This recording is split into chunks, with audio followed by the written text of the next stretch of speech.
Check 1, 2, check.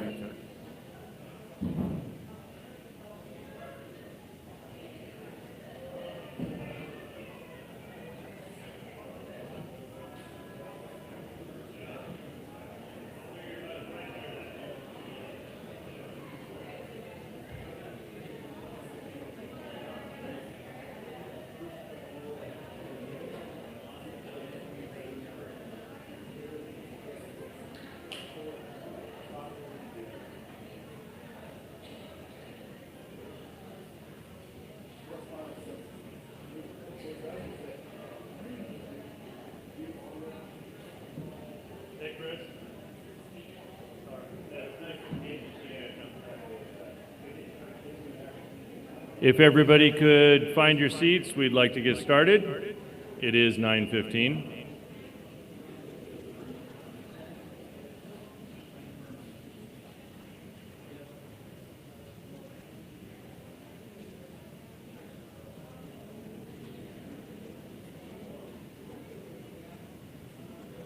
It's too much in the turbine.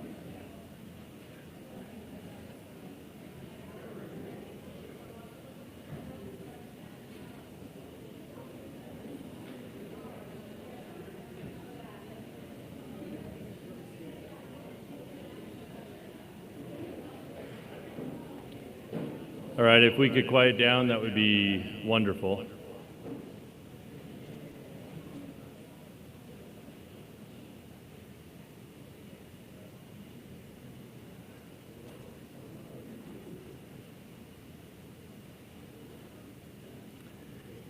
This is day 6 of the 2022 Idyllwild Bible School. Our first period teacher is Brother Jason Hensley. His general subject is Elijah, a man of like passions. Today's topic is the voice. Brother Jason. Good morning, everyone. All right, so first of all, since it is the last day, I think it is appropriate for me to say thank you for having me and thank you for having my family, particularly because I have been told that I was notoriously known as the absolute worst student at Idyllwild. And I was also told that my nickname by my teachers at Idyllwild was the spawn of Satan. So, I like to think that it's appropriate to open with that when we're talking about Elijah because it's good to remember that people can change. So there you go. Okay, there's also a couple of other things that I need to say at the beginning, and that is I made 2 mistakes yesterday in things that I said. First of all, I said that when Elijah was talking to Obadiah, that he told Obadiah that, oh well, whatever, you're just going to have to die, too bad. That's not actually what he said, and I misspoke there. Elijah did say, I would stay, and that way you will not get killed by Ahab. So that's an important thing to note there, correct the record. And the second thing is, I said that God did not answer Elijah's prayer on Carmel. And I think it kind of depends on how you define answering. I'd said that before because somebody asked me, well, how do you explain God answering his prayer on Carmel if you think, Elijah made mistakes there? And so my answer was, well, he didn't. But I don't think that's the right way to describe it. I think it's probably better to say God always answers prayers, but he answers them in ways that we don't expect. And in this case, the answer to Elijah was, not today, but in the future. So I think that's an important thing to clarify. All right, as we get started now, we are going to see everything here fall apart for Elijah. We're in class number 6 on the voice. We are going to see that God does not relent. Here's our sections. We'll see the converted nation. We're going to see Elijah becoming Moses, and then we're going to discuss the spirit of Elijah, which really brings us to the end of his life and what he will do, God willing, in the future. God does not relent. And I think this is really important. Some of you may have felt like I've been a little harsh on Elijah, and I think there's a few reasons for that. Number one is because I think we so often hold him up as that superhero. It's important to be very clear about the mistakes that do happen, because Scripture shows those to us. The other piece, though, is I think when we recognize how God works, and that's what this core message is all about, I'm not sure it actually is all that harsh on Elijah, because God isn't necessarily looking at the sum of our actions. God is looking at who we are, and He transforms us so that those actions do slowly become what He wants them to become. And that's really what we're going to see today, that Elijah had that base character, that base not in a bad way, the character that he had was the kind of character that God looks at and says, I can work with that. That is what I need someone to be. God looks for someone who will hold to Him tenaciously no matter how much things don't make sense, no matter how much our schema doesn't work, no matter how much we say, we don't know what to do, but we're going to do something, right? This is what God looks for. And He says He can work with that because He can take your something that you do, and even if it's not right, He can use it. So that, I think, is the key piece that we see here with Elijah. So yes, I acknowledge I have been harsh on him, but I think it's because over the last few days what we've seen is he is slowly changing. And today, we're going to see the final change. God is not concerned with all the little accomplishments we make, the things that seem like such a big deal to us, because He's preparing us for what's to come. Right? It's only the beginning. And that is the way that God sees things. He sees that we, every day, are being prepared for that work of the kingdom.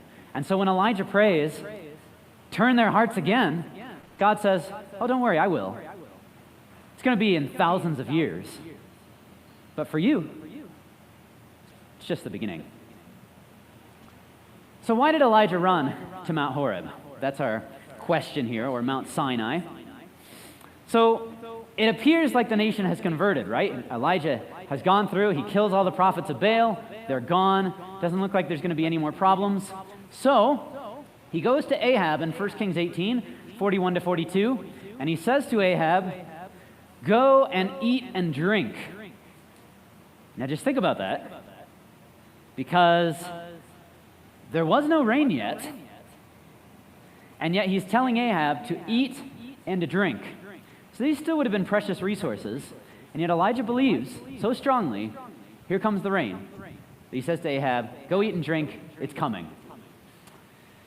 In verses 43 to 44, you have an interesting little situation. A few of you have talked to me about this. Elijah goes and he prays for the rain. How many times does he have to pray? 7 times.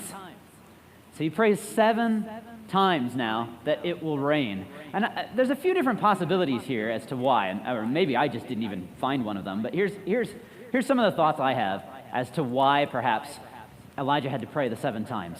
First, it's almost like a question of, do you really want this? You know, you prayed for the drought to happen. Prove to me that this is what you really want. 1, 2, 3, 4, 5, 6, 7. And you sort of see this, by the way, in James's commentary, in James chapter 5, when he says, the effectual, fervent prayer of a righteous man avails much. And he refers to Elijah praying that it won't rain, and then praying that it will rain. If you look at that in the Greek, I don't know if you've ever noticed that it sounds sort of redundant. The effectual, fervent prayer of a righteous man avails much. That's like saying, doing good things is doing good things. You know, something like that.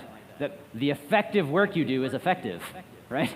Like, if you look at it in the Greek, it's a little bit different. Your verb there is present tense, which is typically continuous.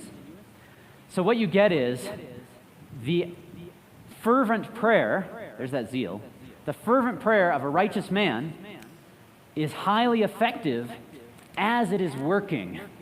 And you'll notice that a lot of newer translations get that sense of that continuous idea, as it's working or as it's being prayed. So you can see that here's this idea of Elijah having to pray multiple times for the one thing, to get across this idea that here's the prayer working. Here is me showing how much I really want this. So that's one possibility. One possibility as to why he had to pray 7 times. Okay. The other could just be, does he really want it for the sake of the people? Does he really want them? Does he really believe that they've changed? So finally the rain comes. Elijah tells Ahab, get in your chariot and go. And he does something fascinating. He lifts up his robe, you remember? And he runs in front of the chariot. We like that as, one of our children's stories. He runs in front of the chariot. Now, what I think we might miss, though, is that running in front of someone's chariot often meant something back then. Now, we tend to see it as, this amazing miracle, and it probably perhaps was, depending on how fast Ahab was driving. We don't know if he was a reckless driver or not. But this idea of running in front of a chariot is actually a fairly biblical kind of thing. Anybody know who would typically run in front of chariots? Don't say fast people. That's not the answer. The answer is that it was typically the servants. So I'll show that to you, but apparently I got a little excited here, and I jumped a couple of slides. So let's talk about this one first. I want to just point out to you that Ahab goes to Jezreel, which is not the capital. So keep that in mind. The capital is Samaria, 1 Kings 16:29. So he doesn't go to the capital, which is where you would expect him to go, and where he generally seems to be. Instead, he goes to Jezreel, and that appears to be where Jezebel was.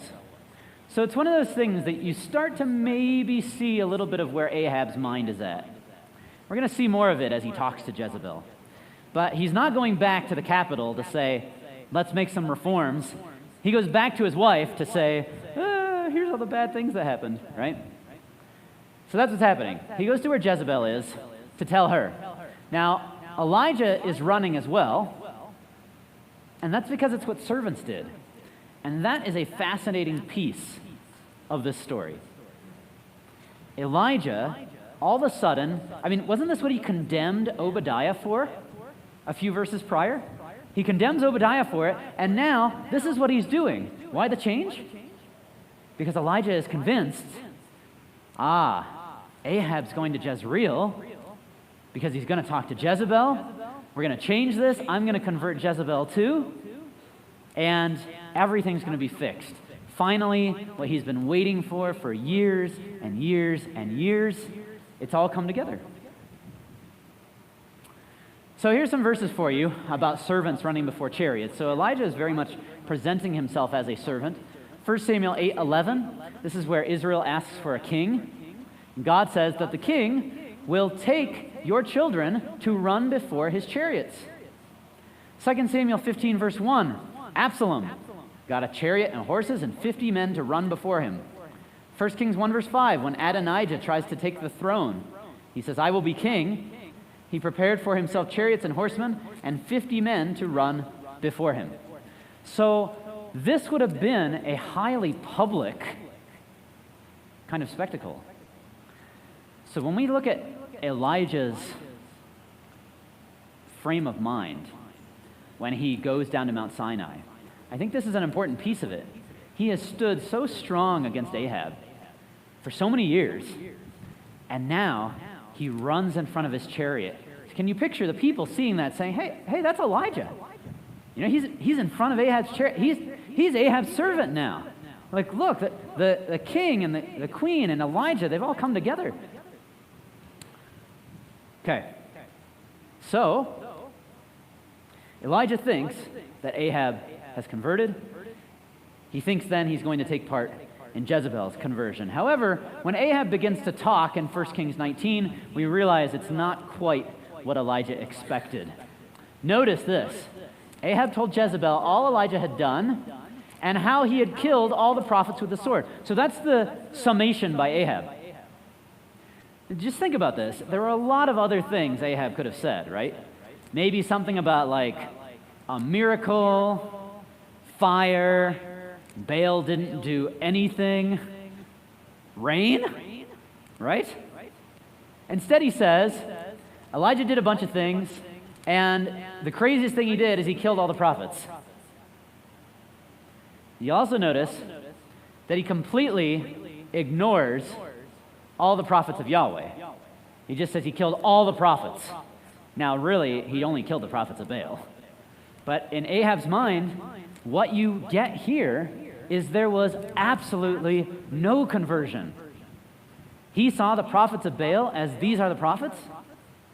He goes to Jezebel and he says, let me tell you about my terrible day. The miracle didn't do anything. He doesn't even talk about it. He doesn't talk about the fire. He doesn't talk about the rain. Instead, it's, now we got to get some more prophets. Isn't that fascinating? This is how we work. You know, sometimes we say things like, if only I could see a miracle. But that's not what miracles do, right? Biblically, you look at all the people who saw miracles and then turn away, right? Miracles are not what create belief. Miracles confirm the belief that was already there. They confirm the word. Now, we get another insight into Ahab's mind, in fact, based on what Jezebel says. Jezebel makes a vow here. So may the gods do to me and more also, if I do not make your life as the life of one of them by this time tomorrow. Now, keep in mind that Elijah is at Jezreel, right? So he's waiting for a messenger to come to tell him, the queen will see you now, right? Because he's ready to give his spiel on why Baal didn't work, why the rain had come, all of this. He's ready to bring about conversion. The messenger comes and Elijah says, oh, is it my turn? And the messenger says, you're going to die, right? And Elijah's like, well, that wasn't what I was expecting. That's not how it's supposed to go. Now, we get that sense of where Ahab's at because he's standing there hearing this vow. And under the law, and under probably a number of patriarchal societies, the husband could hear his wife give a vow, Numbers chapter 30, verses 6 to 15, and could say, you know what, I'm negating that vow. Like, I don't want our family to be involved in that. We're not going to do it. Ahab says nothing, because this is where he's at. No conversion. He came to tell Jezebel, because Jezebel was the doer, right? Ahab was the whiner. So Jezebel was the doer, and he wanted to tell her so that something could happen, and it would. Ahab was not converted. Elijah is now going to die. And so you can sense Elijah trying to process all of this. We talked about it on Tuesday. His schema has just totally fallen apart. Why is there rain if Ahab didn't convert? Does this mean the people didn't convert? What is going on here? Did I ask for a drought and it didn't do anything? Did I ask for a drought and a bunch of people simply died because of what I asked for? And you can see him struggling to put this together. And maybe you have these kind of moments, where just it feels like nothing makes sense. You can't make sense out of what's in front of you. Like you felt like it made sense at one point, but then something happens and now it doesn't anymore. And you're trying to fit all the pieces you have into the view that you have of the world, and it doesn't work. And so sometimes in those desperate situations, you try to grab onto anything you can, anything that does make sense. And I think that's what we see Elijah doing. Not only that, I would suggest there was probably some guilt, too, about running in front of Ahab's chariot. You know what? How could I have done that? How could I have so misunderstood him and what he was thinking? So 1 Kings 19:3, he doesn't know what to do. So he runs 90 miles to Beersheba. That's a big run, even for my brother-in-law. So he goes 90 miles to Beersheba, and he goes into the wilderness. He doesn't know what he's doing. He runs, and he's not going anywhere, right? He runs, and he goes to a tree, a broom tree, and he sits there. Not sure what to do. And it's almost like he's gotten to this point, and he's so frustrated that he's going to starve himself. Do you remember what happens next? An angel appears, and the angel has to say, Elijah, eat. You need to eat this food, right? He just doesn't know what to do. He can't make sense of anything. But as he gets this, as he meets with this angel, I think perhaps he gets an idea. So there he is, sitting under the broom tree. It's this word rotem in Hebrew. It's only used 4 times. One time it's used in Job. It appears to be unrelated. Maybe you can find a connection. I don't know. But the final instance in the Psalms, I think, might show where Elijah was at the time. You know, there's got to be a reason that Scripture tells us it was a broom tree. And so it's interesting that the instance in Psalms says this: "In my distress I called to the Lord, and he answered me. Deliver me, O Lord, from lying lips, from a deceitful tongue.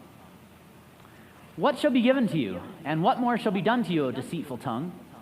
A warrior's sharp arrows with glowing coals of the broom tree. Woe to me that I sojourn in Meshech, that I dwell among the tents of Kedar." Kedar was known as a violent society, right? So this, you can imagine Elijah feeling this way. "Too long have I had my dwelling among those who hate peace. I am for peace, but when I speak, they are for war." And there's reflecting that feeling of Elijah saying, you are the troubler of Israel, right? I want peace. This is what I've been trying to bring out, and I can't make this work. And so he's sitting there with this feeling of despair, not sure what to do. And yet the irony is, if this does reflect his thinking, he had been the one who just killed 850 people. So just consider that. Now again, God can work with our actions, and he does, and he teaches us. But I just think it's interesting to see how sometimes we see our own actions, the light in which we present what we are doing. So the only thing that Elijah seems to be able to make sense of is Moses' righteousness, is Moses. And I think he gets a little bit of a hint like that as the angel speaks to him. The angel tells him to eat, right? And not only that, he's there in the wilderness. And we touched on how perhaps he had been thinking about Moses earlier. Then he offers his life to God because of the people, which was something that Moses had done. You remember that with the story of the golden calf? And he says, if you will not forgive them, blot out my life from the book of life. So he offers his own life as well. So there's a little bit of a sense there of what Elijah's doing. And I think he gets this sort of confirmed by what the angel is doing. However, he's not really acting like Moses, because you know what word shows up again? When the angel brings him food, he gets a cake. An uga.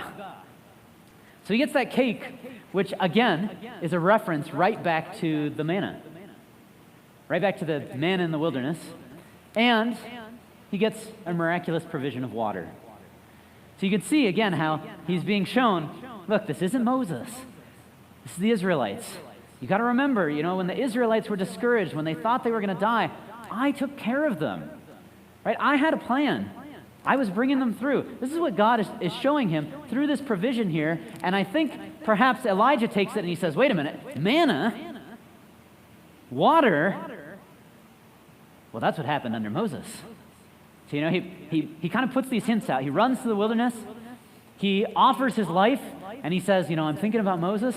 And then he sees the cake and the water, and he thinks, aha, God understands. I'm supposed to be like Moses.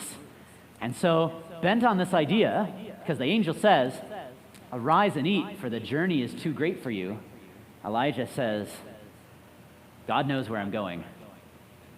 Because he's headed to Mount Sinai to be like Moses. And what Elijah is going to do is he's going to attempt to recreate the giving of the law at Sinai. Now remember, God has slowly been teaching Elijah that it's not about law. But these kind of things are hard, right? Like, you know, I've known that it's not about law. I've known it since I was like 10, right? We talk about it all the time as Christadelphians. And yet, here I am 25 years later, still talking about it because I still struggle with it, right? We still want to create these rules and we still want to live by them and still think this is how we can bring God glory. This is how we can make God happy, is by creating these laws and following them. So I think Elijah, even though God taught him, it's not about the law. Eat from the unclean birds. Eat the stuff that's dead that they bring to you. Lay on that boy to resurrect him. Even though he starts to learn it, it's always a process. And so here he is, the world falling apart around him. He goes to the one thing that seems sure, and that is law. He feels like God affirms it with this, so he runs to Mount Sinai, and he is going to recreate Mount Sinai to see the glory of God, like Moses saw the glory of God, to remind himself why this all matters, to remind himself what he's doing. I mean, you can totally see this is extremely biblical thinking. Like what Elijah's going to start quoting passages to God when God says, "Why are you here?" And Elijah's going to be all over the Torah. And he's going to quote it a bunch of times to God, kind of like God forgot or something. It's like Elijah's trying to remind him. But this is his biblical thinking, right? And I don't think we can condemn him for it. I think instead we should empathize with him for it, because we do this all the time. And amazingly, our wonderful God puts up with it, right? And he says, "I see your zeal. Let's just channel it this way." And that's what's going to happen with Elijah. So, he runs down to Sinai. He fasts then for 40 days and 40 nights. Remind you of anyone? He fasts for 40 days, 40 nights. Only other person to have done that at this point, which is exactly what Moses did in Exodus 34:28. He goes to Sinai, which is where Moses met with God, Exodus 34, verse 4. He is going to recreate the giving of the law at Sinai. Now, what happens is he gets there, and just in case you're a little skeptical of this idea, of this recreating the law, he gets there, and in fact, he goes into a cave. A cave? Now, what had happened with a cave prior to this at Sinai? Now, I'll be totally honest here. The record does not say a cave in Exodus. It says a cleft of the rock, right? So it's this outcropping, something like that. However, I think Scripture is telling us that it's the same place, because if you look in the Hebrew, this is your word, and some of you may recognize that letter. That is a he, and when it's put on the front of a word, it means the. It is the definite article. So, in other words, 1 Kings 19:9, you might want to just underline this here and add that in your Bible. It actually says, "There he came to the cave and lodged in it." Now, I think the reason that most translators didn't put that in is just because they were like, what? That doesn't make any sense. The cave. He was never at Mount Sinai before. Like, why would it be referencing a specific cave? But when you look at this in light of Moses, I think what you see is Scripture is telling us he went up. He's climbing up the mountain and he says, "Where is it? Where is it? I have to find it." And he finds the cave, the one that Moses was in when God's glory passes by. When God proclaims, "Yahweh, Yahweh, merciful, gracious, long-suffering, abundant in goodness and truth," right? So here's Elijah attempting to recreate the whole experience, and he goes and he stands in the cave and he waits. "I'm ready," right? Here it is. "You told me I should come down here," right? This is what he's thinking. "I'm ready." So then, he stands in the cave, and God comes and says, "Elijah, why are you here?" Now, if that's not deflating, right? I don't know what is, because it's kind of like, wasn't it obvious? I'm standing in the cave. I thought you told me to go here. And he's there waiting. So he says, "Okay, how about this? I have been very jealous for Yahweh, the God of hosts. For the people of Israel have forsaken your covenant, thrown down your altars, killed your prophets with the sword, and I, even I only am left, and they seek my life to take it away. Now, this is a fascinating conglomeration of verses. He quotes himself right here from the last chapter, right? I, even I only am left. So he quotes himself. In addition to that, this here, I've been very jealous, I've forsaken, or they have forsaken your covenant. This is a quotation of Deuteronomy chapter 4. So let's just go back to Deuteronomy 4. Deuteronomy 4, verses 23 to 24. See if you hear the echo.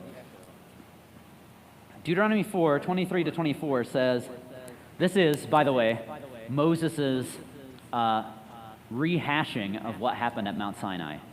So Moses is telling the story again to the next generation. So Deuteronomy 4, verse 23, Moses says, take care lest you forget the covenant of the Lord your God, which he made with you, and make a carved image, the form of anything that the Lord your God has forbidden you. For the Lord your God is a consuming fire, a jealous God. And so here's Elijah taking that description of God and saying, look, you're a jealous God. I'm jealous for you. You said, don't forget the covenant. Well, that's what everybody has done. So he quotes Deuteronomy. And the reason that this is so powerful, I think, for us, is consider the way that Deuteronomy describes the covenant at Sinai. You came near and stood at the foot of the mountain while the mountain burned with fire. Then the Lord spoke to you out of the midst of the fire. The Lord spoke to you at Horeb out of the midst of the fire. Verse 33. Did any people ever hear the voice of a God speaking out of the midst of the fire? Deuteronomy 4:36. And on earth he let you see his great fire, and you heard his words out of the midst of the fire. Right? We can't blame Elijah for being a man of fire. This is where his mind was, and it was totally biblical. Again, chapter 5 says the same thing. The Lord spoke with you face to face at the mountain out of the midst of the fire. I don't know why I didn't underline that one. That should be. These words spoke the Lord to all your assembly at the mountain out of the midst of the fire, burning with fire, out of the midst of the fire. It is everywhere in this description of Sinai. Now, in addition to that, Hebrews tells us there were a few other things. So we got fire, all right, keep that in mind. Hebrews chapter 12 says, you have not come to what may be touched. He's contrasting here the covenant at Sinai with the new covenant. You have not come to what may be touched, a blazing fire, and darkness, and gloom, and a tempest. In other words, read, wind. At that time, his voice shook the earth. In other words, earthquake. At Mount Sinai, when Moses gave the law, there was an earthquake, there was wind, and there was fire. What do you think Elijah expected when he stood in the cave on Mount Sinai? He's waiting for the earthquake. He's waiting for the wind. He's waiting for the fire. He's looking for a renewal here of the covenant. And look at what happens.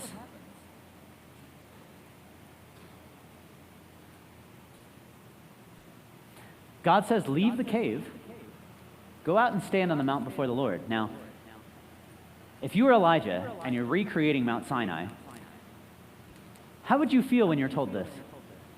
Go out and stand on the mount. Keep in mind, Moses was in the cave the whole time, right? Because if he saw the glory of God, what would happen? He would die. God says, no man can see me and live, so I will put you in the cave, I'll cover you with my hand. And God says, Elijah, get out of the cave. You know what's interesting about that? He doesn't. Because in the next verse we're told, then he left the cave. Elijah refuses to leave. This is where he's at mentally and emotionally at this point. He says, I will not let go, right? This is who you are. You are the earthquake, the wind, the fire. I am the prophet of fire. I've been bringing your fire on the people. Show me who you are. right? Reaffirm this for all of me. So Elijah does not leave. And so God passes by. And you can picture him standing there watching the wind. And Elijah thinking, here it is, right? This is it. The glory of God. And then the wind stops. And there's nothing. And then the ground starts to shake, and Elijah thinks, this is it, this is the one. And nothing. And then finally, fire. And can you picture his mind going through Deuteronomy, out of the midst of the fire, out of the midst of the fire, and thinking, that's right, that's why God saved this one for last. This is where his glory will be revealed, because the fire was all over the mount. God spoke out of the midst of the fire. And here's Elijah thinking, finally, I've waited to see the glory of God. And the fire dies down. And Elijah is standing there in the cave. And you know what happens? He hears a gentle whisper. And you know what's unfortunate about that? We're not told what he heard the whisper say. And I think that's because he would have actually heard the words if he had gone out of the cave. But he doesn't. And he didn't. So instead, he hears something, and that's when he comes out. Look at the next verse. After the earthquake of fire, the Lord was not in the fire. After the fire, the sound of a low whisper. Verse 13, and when Elijah heard it, he hears something, and he goes scrambling out of the cave. He wraps his face in his cloak and went out and stood at the entrance of the cave. So he runs out and he thinks, this is where God is. The whisper's gone, though. And you know what he hears? Elijah, why are you here?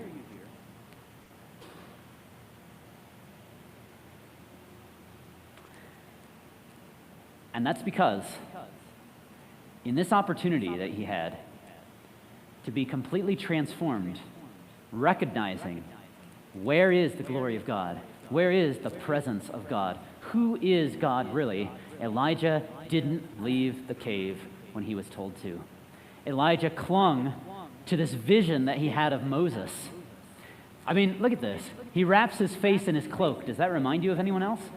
Right? Even after seeing that God was not in the wind, that God was not in the earthquake, God was not in the fire, Elijah puts a veil on his face when he leaves. And here he is scrambling out of the cave, and that's what he's thinking about. Right? God is speaking to him in this low whisper, and he's running out trying to get to it. And, gotta be like Moses, right? He covers his face with the veil. Okay, here's the reference, by the way. Exodus 34:33. When Moses had finished speaking with them, he put a veil over his face. So even after seeing that God was not in the earthquake, wind, and fire, Elijah is still clinging to Moses. And yet, hadn't Elijah always met with God? And the word of Yahweh came to him saying, in this chapter, 3 times, he met an angel, and the voice of God spoke to him twice, right? He had been meeting with God. And yet, through this encounter, his attitude didn't change, and I think this is the crux of the story. Before he sees the earthquake, wind, and fire, he says, I've been very jealous for Yahweh, the God of hosts. He says the exact same thing after the earthquake, wind, and fire. I've been very jealous for Yahweh, God of hosts. Now let that sink in a little bit, and think about this. How did Elijah want to transform the people? He wanted to change the people with earthquake, wind, fire. He wanted to show them pyrotechnics, right? That would change everything. And God says, but Elijah, that didn't change you. That's what this is all about. I think that is why God brought him to Mount Sinai. God didn't bring him to Mount Sinai to recreate the law, although that's what Elijah at first thought. He brought him to Sinai to show him, Elijah, these things don't work. You have been unchanged by them.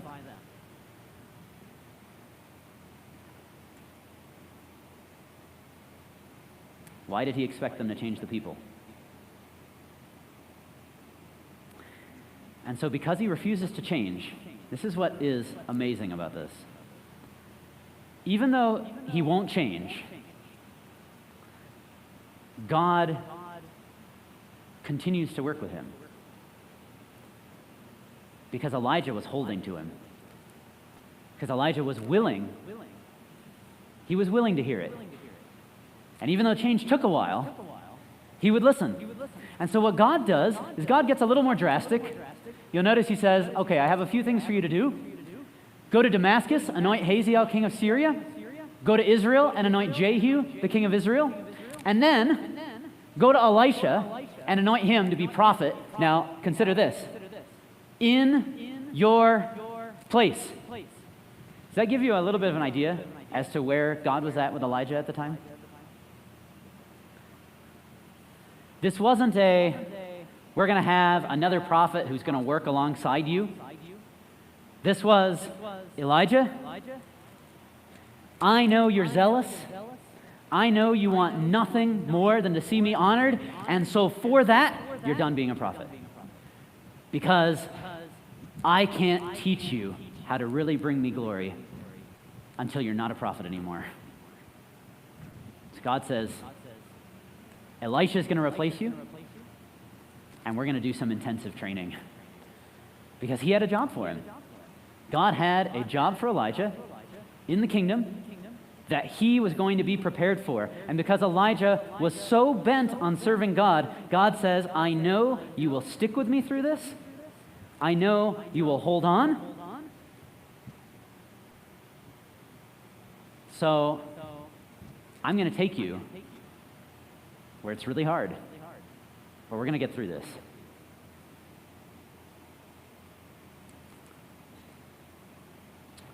So, over time, God continues to work with Elijah.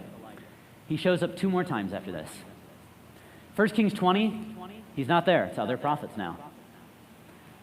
1 Kings 21, he shows up once to deliver a final message to Ahab.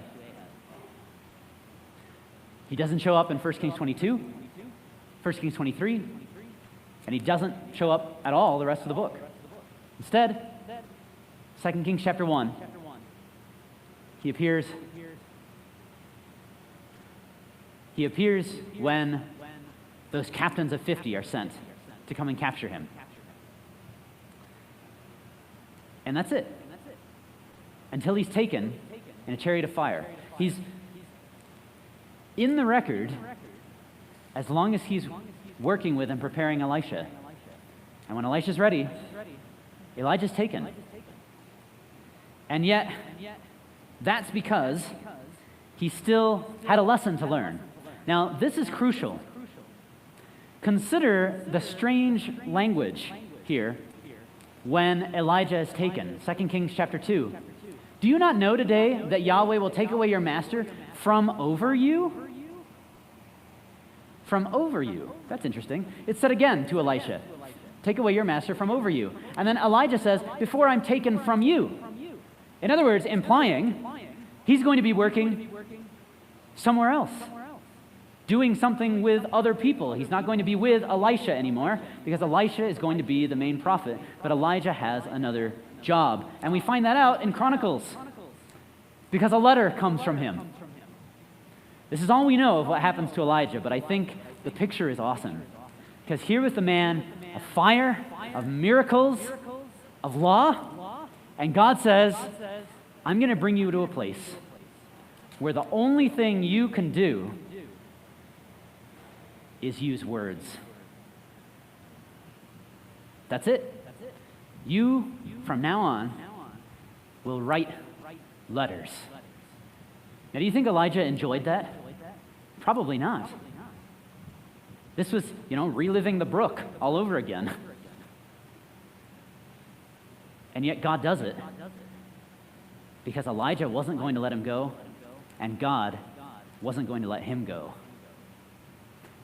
And so God says, I'm going to teach you this, even if it takes your whole life. And he does it. Because all of this life is just a preparation for who we really are, for who God is going to have us become. Right? All of this time, he is training us, working with us for what he is going to have us do forever. Right? So 80 years of training, 90 years of training, that's not bad. God will do it if we hold on to him. And that is what he does for Elijah. And so what we find out is the way that Elijah is characterized in the New Testament is he is not the prophet of fire. And that is why when James and John say, do you want us to call down fire from heaven like Elijah? Do you remember what Jesus says? You do not know what spirit you're of. He says, why don't you go back again and look at what the spirit of Elijah actually is? Because it's not that. It's not the fiery judgment. It's not the miracles. Instead, the spirit and power of Elijah is that prayer that he prayed. It was that feeling and that way of life that he lived when he stretched out on the child. It was when he recognized that relationships matter, that the fathers will love the children, that the disobedient will become obedient, will become wise to follow the just or the righteous. That was the spirit of Elijah. It was turning people. It was the answer to his prayer. And so that's why, when we find out that in Luke 1, 16 to 17, that John the Baptist would come in the spirit of Elijah, we find out that John never performed any miracles. And instead, when John was asked, who are you? Right, the Pharisees send men to ask, who are you?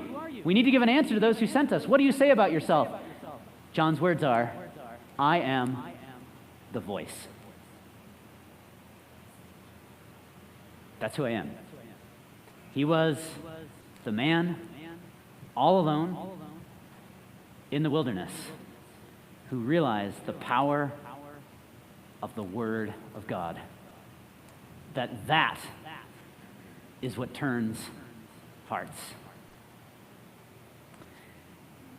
And so God prepared him for that. God transformed him, no matter how hard it got. He transformed him for what Elijah will do in the future. He will turn the hearts of the fathers to their children. And that will finally be the answer to the prayer. Can you imagine? What do you think it's going to be like when, by the grace of God, we're in the kingdom and we find out that all those struggles that we've had, all that frustration, that was God getting us ready. God is saying, yeah, you went through that because this is what you're about to do now. I had you experience that because I had to transform you. I had to change your way of thinking so that now you're ready for this job. Now you're ready to be here. That's what Elijah had to learn. And I think that even though it would have felt, throughout his whole life, he would have looked back on Carmel and thought, did God not hear that prayer? Just imagine what it will be when Elijah is raised and God says, Elijah, I have a job for you. You're going to turn the hearts.